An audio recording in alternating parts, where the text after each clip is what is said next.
हर हर महादेव सभी मित्रों को। Welcome to electronic study YouTube channel. सभी को सुप्रभात। डेली करंट अफेयर्स की सीरीज़ में आज ये हमारी 13 नंबर की वीडियो है और रोज़ की तरह ही आज भी हम सेशन के लास्ट में स्टैटिक जीके के कुछ क्वेश्चंस को देखेंगे। तो चलिए शुरू करते हैं आज का अपना ये सेशन और देखते हैं पहला करंट अफेयर। मिज़ोरम ने स्वास्थ्य सेवाओं को बेहतर बनाने के लिए भारत सरकार और विश्व बैंक ने $32 मिलियन की एक ऋण समझौते पर हस्ताक्षर किए हैं। तो इस समझौते का उद्देश्य क्या होगा? तो इसका उद्देश्य रहेगा कि मिज़ोरम राज्य में स्वास्थ्य बीमा कार्यक्रम को प्रभावी बनाना और प्रधानमंत्री जन आरोग्य योजना के साथ इसका बेहतर विकास करना होगा। अब प्रधानमंत्री जन आरोग्य योजना की बात हुई है तो इसकी शुरुआत कब से हुई थी? तो प्रधानमंत्री जन आरोग्य योजना की शुरुआत 23 सितंबर 2018 से हुई थी। तो इसे आप ध्यान रखिएगा। अब मिज़ोरम की बात हुई है तो मिज़ोरम के विषय में कुछ तथ्य जान लेते हैं। वर्तमान में मिज़ोरम के मुख्यमंत्री हैं जोरमथांगा और वर्तमान में मिज़ोरम के राज्यपाल हैं PS श्रीधरन पिल्लई।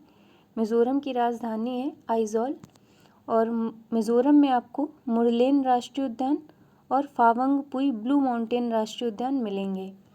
मिज़ोरम का शाब्दिक अर्थ क्या होता है? तो जैसा कि आप सभी जानते हैं कि मिज़ोरम एक पर्वतीय प्रदेश माना जाता है, तो मिज़ोरम का अर्थ ही होता है पहाड़ों की भूमि। तो कुछ महत्वपूर्ण तथ्य थे जो मैंने आपको बताए। अगला देखते हैं। हाल ही में DRDO ने सब सोनिक क्रूज मिसाइल निर्भय का सफल परीक्षण उड़ीसा में किया है। तो इस प्रकार के जितने भी मिसाइल के परीक्षण होते हैं वे ज़्यादातर उड़ीसा में ही होते हैं। तो उड़ीसा में कहाँ पर होते हैं? तो ITR में इस प्रकार के परीक्षण किए जाते हैं। ITR अर्थात इंटीग्रेटेड टेस्ट रेंज, जो चांदीपुर उड़ीसा में स्थित है। अब DRDO की बात हुई है तो इसके विषय में कुछ तथ्य जानते हैं।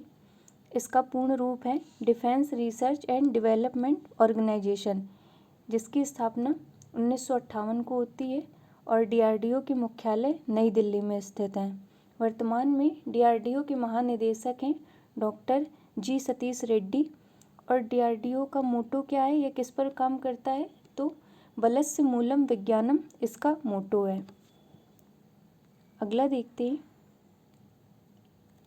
पेरू में आयोजित पैरा वर्ल्ड कप निशानेबाजी स्पर्धा में रूबीना फ्रांसिस ने स्वर्ण पदक जीता है। अगला है। हाल ही में खबरों में रहा ठट्टेकड़ पक्षी अभयारण्य केरल राज्य में स्थित है। ये तो आप सभी जानते होंगे कि ये केरल में स्थित है। ये चर्चा में क्यों रहा है? तो जानते हैं। यहाँ पर स्केटरिंग मेंढक की एक नई प्रजाति की पहचान की गई है, इसलिए ये पिछले दिनों अभी चर्चा में रहा है। और इस प्रजाति का नाम क्या रखा गया है? तो इसका नाम रखा गया है यूफ्लिक्टिस केरल। तो महत्वपूर्ण है, इसे आप ध्यान रखिएगा। अब केरल की बात हुई है तो केरल राज्य में ही अभी कुछ दिन पहले कॉफ़ी परिवार से संबंधित एक नए पौधे की प्रजाति जिसका नाम है एर्गोस्टेमा क्वेरेंटेना खोजी गई थी, जिसके विषय में मैंने आपको बताया भी था। और वर्तमान में केरल के मुख्यमंत्री कौन है? तो श्री पिनरई विजयन वर्तमान में केरल के मुख्यमंत्री हैं। राज्यपाल हैं आरिफ मोहम्मद खान और केरल राज्य में ही वन स्कूल वन IAS योजना शुरू करी गई है। और अगर करंट से रिलेट करें तो मैंने आपको ये भी बताया था कि केरल के पूर्व स्वास्थ्य मंत्री KK शैलजा को 2021 के लिए central European university open society पुरस्कार से सम्मानित किया गया है। और यह पुरस्कार उन्हें दिया किस लिए गया था?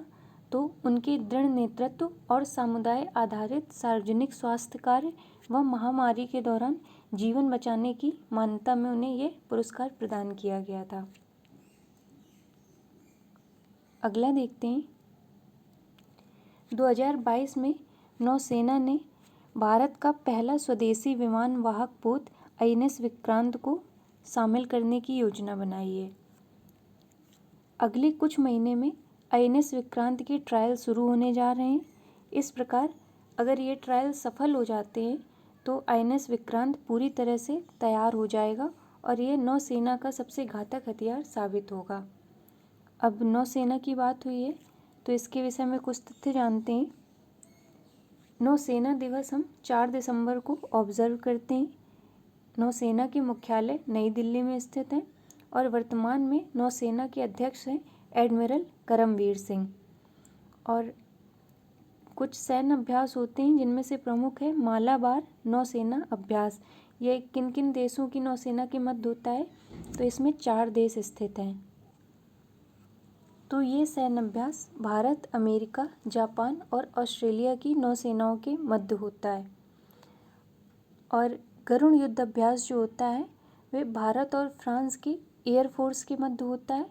और एक वरुण युद्ध अभ्यास होता है, यह नौसेनाओं के मध्य ही होता है, परंतु इनमें किस किस देश की नौसेनाएं भाग लेती हैं, तो ये भारत और फ्रांस की नौसेनाओं के मध्य में होता है। अगला देखते हैं, अंतर्राष्ट्रीय नाविक दिवस हम 25 जून को ऑब्जर्व करते हैं। अंतर्राष्ट्रीय समुद्री संगठन IMO द्वारा वर्ष 2010 में इसे मनाने की घोषणा की गई थी। और अंतर्राष्ट्रीय नाविक दिवस 2021 की थीम क्या रही है, तो इसकी थीम है ए फेयर फ्यूचर फॉर सी फेयरर्स। तो करंट अफेयर्स की श्रृंखला में आज के लिए इतना ही। और आज हम जो स्वतंत्रता आंदोलन के दौरान कुछ प्रमुख पुस्तकें लिखी गई थीं उनके विषय में जानेंगे और उनके लेखकों को भी। तो चलिए शुरू करते हैं। पहली है अनहैप्पी इंडिया, तो यह लिखी गई है लाला लाजपत राय के द्वारा। दूसरी है इंडिया डिवाइडेड, इसके लेखक हैं राजेंद्र प्रसाद। तीसरी है गीता रहस्य, जिसको लिखा है बाल गंगाधर तिलक ने। और इसमें एक महत्वपूर्ण बिंदु यह है कि इस पुस्तक को तिलक जी ने जेल में लिखा था। तो ये कभी कभी क्वेश्चन पूछ लिया जाता है, इसे आप ध्यान रखिएगा। अगली है हिंद स्वराज, जिसके लेखक हैं महात्मा गांधी। फिर है इंडियन स्ट्रगल, इसको लिखा गया है सुभाष चंद्र बोस के द्वारा। अगली है इंडिया विंस फ्रीडम, इसके लेखक हैं मोहम्मद अबुल कलाम आज़ाद। फिर अगली है Pakistan and the partition of India, ये लिखी गई है BR अम्बेडकर के द्वारा। नील दर्पण, इसको लिखा गया है दीन बंधु मित्र के द्वारा। फिर है इंडियन रेनेसा और इसके लेखक हैं CF एंड्रूज। तो ये कुछ महत्वपूर्ण पुस्तकें थीं जो मैंने आपको बताई। तो आज के सेशन में इतना ही, मिलते हैं अपने नेक्स्ट वीडियो में। तब तक के लिए धन्यवाद सभी को।